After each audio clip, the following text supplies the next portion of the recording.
आप वापस जा नहीं सकते और शुरुआत को बदल नहीं सकते, लेकिन आप अभी जहां हैं वहीं से शुरू कर सकते हैं और अंत को बदल सकते हैं। जी हां बच्चों, अगर आप भी ऐसी परेशानी का सामना कर रहे हैं कि सर मैंने शुरुआत में इतना ध्यान नहीं दिया, अब मैं पीछे जाकर तो उस चीज को बदल नहीं सकता, लेकिन अगर मैं अब से पढ़ाई करने लगूं कि तो क्या मैं अपने नीट के एग्जाम को क्रैक कर सकता हूं और क्या मैं अच्छे से अपने एग्जाम में बढ़िया स्कोर ला सकता हूं।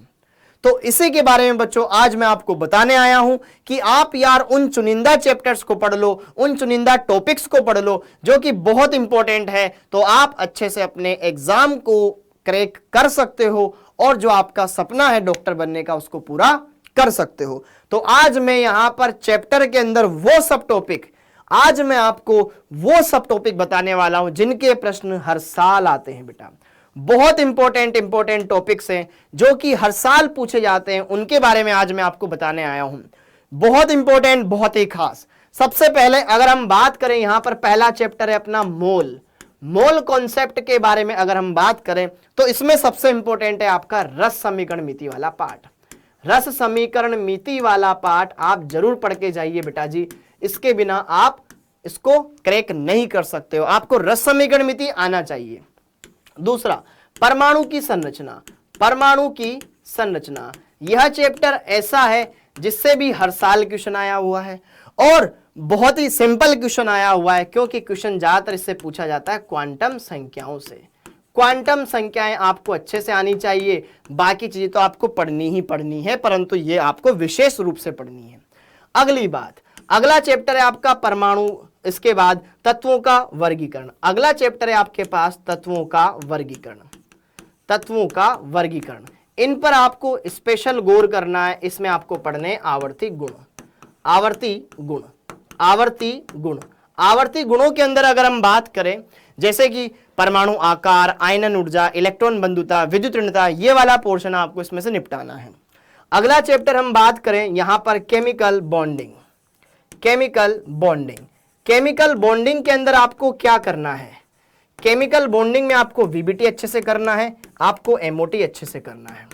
ये बहुत इंपॉर्टेंट है। वीबीटी तब अच्छा होगा जब आपको संकरण, अतिव्यापन, ये वाले पार्ट अच्छे से आते होंगे। बहुत इंपॉर्टेंट पार्ट है बेटा, जो कि हर बार आए, इनको तो पढ़कर जाना ही जाना है। अगली बात, केमिकल बॉन्डिंग के बाद अगला चैप्टर आता है आपका 5वें नंबर पर गैसों की अवस्था वाला चैप्टर।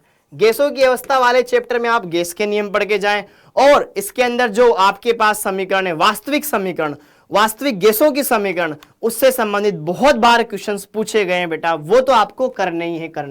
यहां पर लॉज आपको पढ़ के जानी है और इक्वेशंस के बारे में अच्छे से इंफॉर्मेशन लेनी है। अगला चैप्टर है आपके पास साम्यावस्था वाले पार्ट में क्या करना है? साम्यावस्था वाले पार्ट में आपको स्थिरांकों के बारे में अच्छे से इंफॉर्मेशन होनी चाहिए कि केपी कैसे याद करते हैं, और इसमें ला शातेलिए का नियम पढ़कर जाना है। ला शातेलिए का नियम आपको अच्छे से पढ़कर जाना है। और अगर मैं बात करूं आयनिक साम्य में आपको पीएच की गणना करना आना चाहिए। बफर विलयन के बारे में इंफॉर्मेशन होनी चाहिए, तो आप अच्छे से कर सकते हो। अगला चैप्टर आता है बेटा आपका उष्मागतिकी बहुत ही अच्छा चैप्टर है पढ़ने वाले के लिए, और किसी को अगर नहीं आता है तो बहुत ही बुरा है, क्योंकि फॉर्मूले बहुत है। इसके अंदर आप पढ़ के जाओ बेटा first law of thermodynamics, float. Okay, ये आपको बढ़िया से पढ़कर जाना है। इससे रिलेटेड बहुत बार क्वेश्चंस आए हुए हैं, गिब्स और एंट्रोपी वगैरह वाले पार्ट को भी ढंग से देख कर जाना, अच्छे क्वेश्चन आए। इसके बाद रेडॉक्स वाले चैप्टर को अगर आप कवर करना चाहते हो तो इसमें आपको ऑक्सीकरण अपचयन तो आना चाहिए, साथ के साथ आपको इलेक्ट्रोड विभव वाला पार्ट अच्छे से पढ़ना होगा, क्योंकि 12th वाले इलेक्ट्रोकेमिस्ट्री में वो आपके काम आएगा। साथ के साथ आपको तुल्यता नियम के बारे में यहां से इंफॉर्मेशन होनी चाहिए, तुल्यता नियम वगैरह, क्योंकि ये आपके काम आएगा। इससे आप मोल कॉन्सेप्ट की कई सारी प्रॉब्लम्स को सोल्व कर पाओगे। अब ये वाला हो गया रेडॉक्स के बाद आपके पास अगला चैप्टर आता है यहां पर हाइड्रोजन इतना इंपॉर्टेंट नहीं है, इतना इंपॉर्टेंट ये चैप्टर होता नहीं है, लेकिन फिर भी इसमें आप जल के बारे में, H2O2 के बारे में और D2O के बारे में जरूर पढ़ें।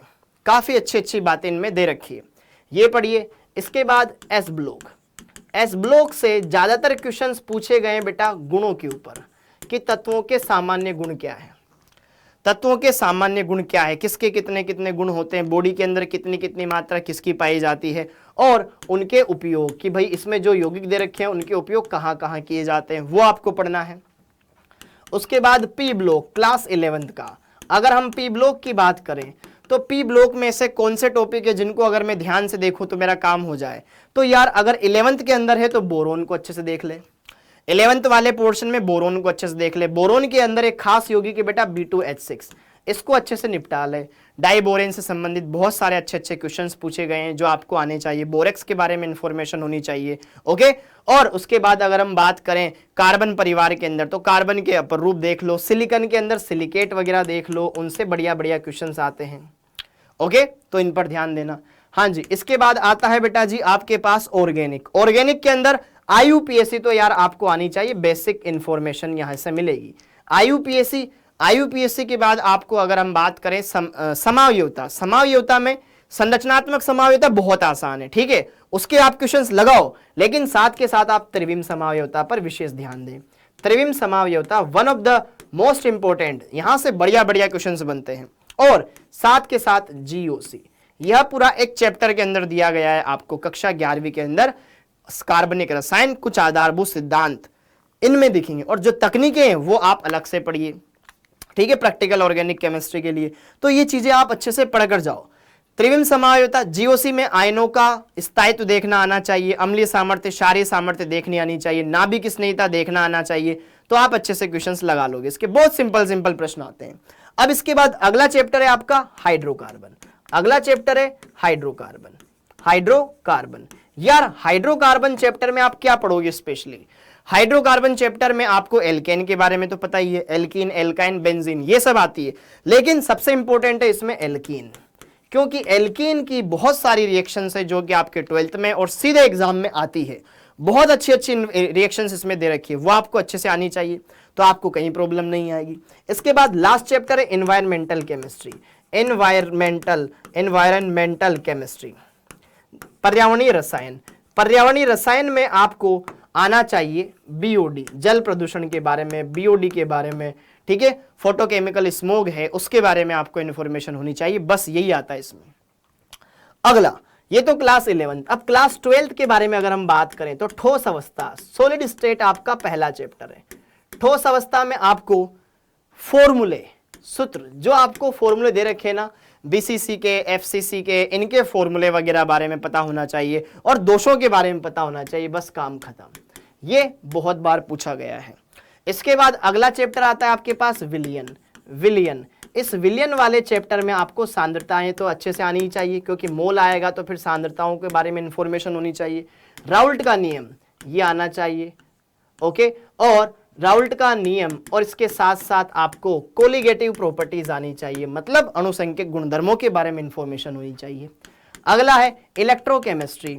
इलेक्ट्रोकेमिस्ट्री, इलेक्ट्रोकेमिस्ट्री एक बड़ा चैप्टर है, लेकिन अगर आप इसको छोटे छोटे टुकड़ों में करेंगे तो आपको कोल-राउश का नियम आना चाहिए, कोल-राउश का नियम आपको आना चाहिए बहुत ही अच्छे से, ओके। और आपको इलेक्ट्रोड विभव के बारे में इंफॉर्मेशन होनी चाहिए, इलेक्ट्रोड विभव की गणना कैसे करते हैं, ओके, वो वाला पार्ट आपको आना चाहिए, ननसट समीकरण वाला पोर्शन आना चाहिए, तो हो जाएगा आपका काम। हाँ जी, केमिकल काइनेटिक्स, केमिकल काइनेटिक्स, रासायनिक बल गतिकी, केमिकल काइनेटिक्स वाले पार्ट में क्या क्या आप कवर कर सकते हैं? रासायनिक बल गतिकी, रासायनिक बल गतिकी में आपको कवर करना है प्रथम कोटि की अभिक्रिया, फर्स्ट ऑर्डर रिएक्शन, ये स्पेशल ध्यान देना है। बाकी तो पढ़ना ही पढ़ना है बेटा, लेकिन इन पर स्पेशल ध्यान देना है, प्रथम कोटि की अभिक्रिया और अर्धायु काल वाला पार्ट, अर्ध आयु काल, ये अच्छे से पढ़कर जाएं। बहुत अच्छे अच्छे टॉपिक्स हैं जिनसे क्वेश्चन आए हुए हैं, हर बार, हर साल आते हैं बेटा, इनके क्वेश्चंस आप ना माने हर साल आते हैं बच्चे, ओके, और बढ़िया बढ़िया नंबर देके जाते हैं, फॉर्मूला बेस होता है, अच्छे से आप कवर्स कर सकते हो।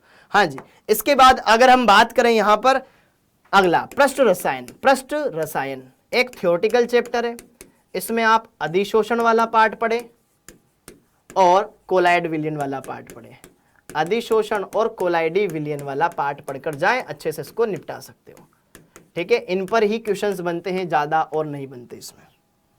इसके बाद है धातु कर्म, पढ़ना बाकी और भी है पर स्पेशल इन पे तो ध्यान देना ही देना, ठीक है। धातु कर्म वाला चैप्टर, तत्वों के निष्कर्षण के सिद्धांत, इसमें आपको अयस्कों के सूत्र पता होने चाहिए, अयस्कों के नाम, सूत्र, उनके नाम और विधियां पता होनी चाहिए, बस कि किसके लिए कौन सी विधि इस्तेमाल करते हैं, इतना ही आता है, ज्यादा गहराई में नहीं आता, तो आप अच्छे से इसको कर लेंगे।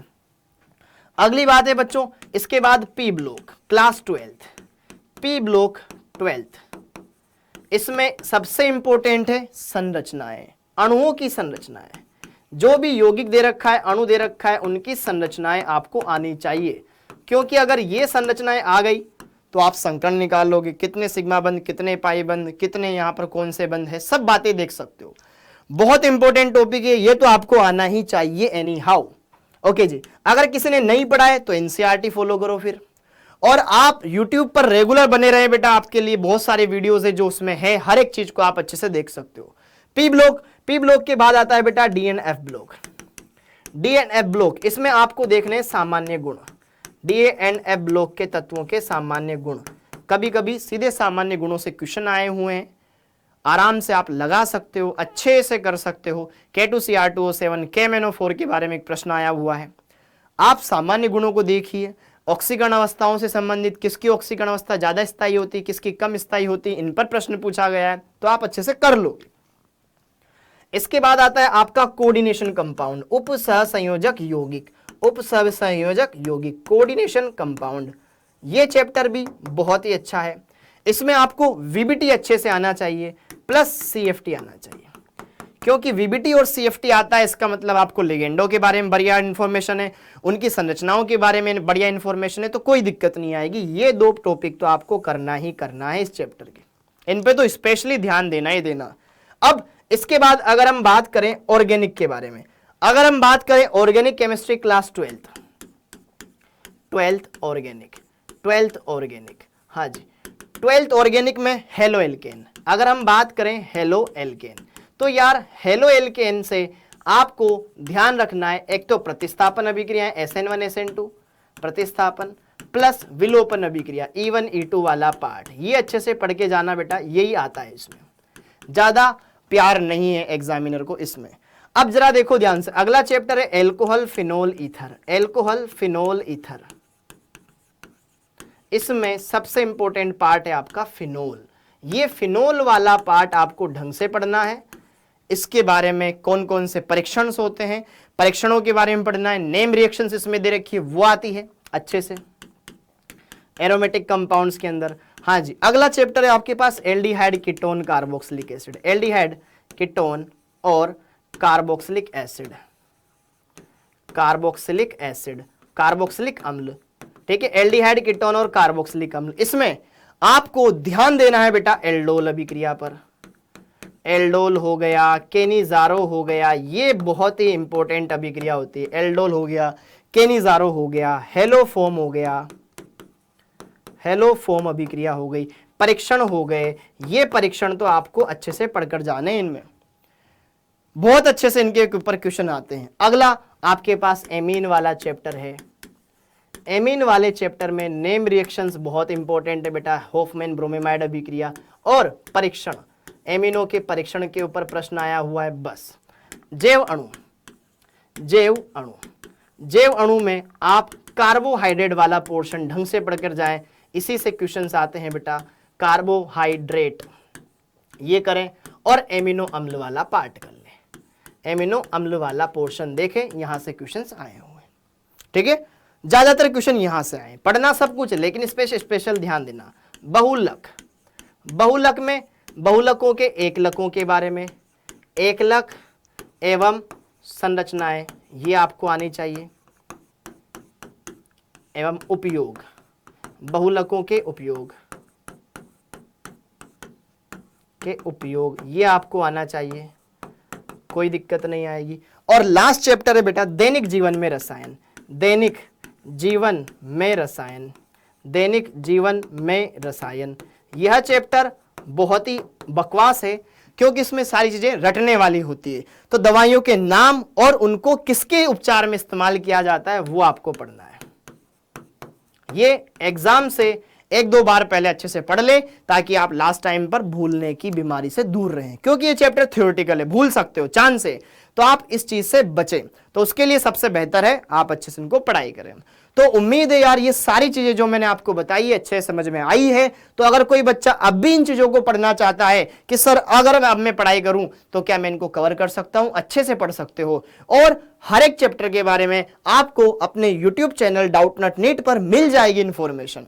आप रेगुलर आइए बेटा, अच्छे से पढ़िए, सारी इंफॉर्मेशन मिलेगी। और इसी इंफॉर्मेशन को आप अपने दोस्तों के साथ भी शेयर करें कि यार तू ही वो बच्चा था ना जिसको लास्ट टाइम पर ये डिमांड थी कि सर मेरे को हर एक चैप्टर के वो सब टॉपिक बता दो जो कि ज्यादा इंपॉर्टेंट है, या कोई भी चैप्टर है उसमें से कहां से ज्यादा क्वेश्चन आते हैं। तो आपके लिए ये आज का वीडियो बहुत ज्यादा फायदेमंद है। ओके, तो इसी के साथ बच्चों इस वीडियो को हम यहीं पर एंड करते हैं। यार आप सभी बच्चों का बहुत बहुत धन्यवाद। बाय बाय बच्चों, बाय बाय, थैंक यू।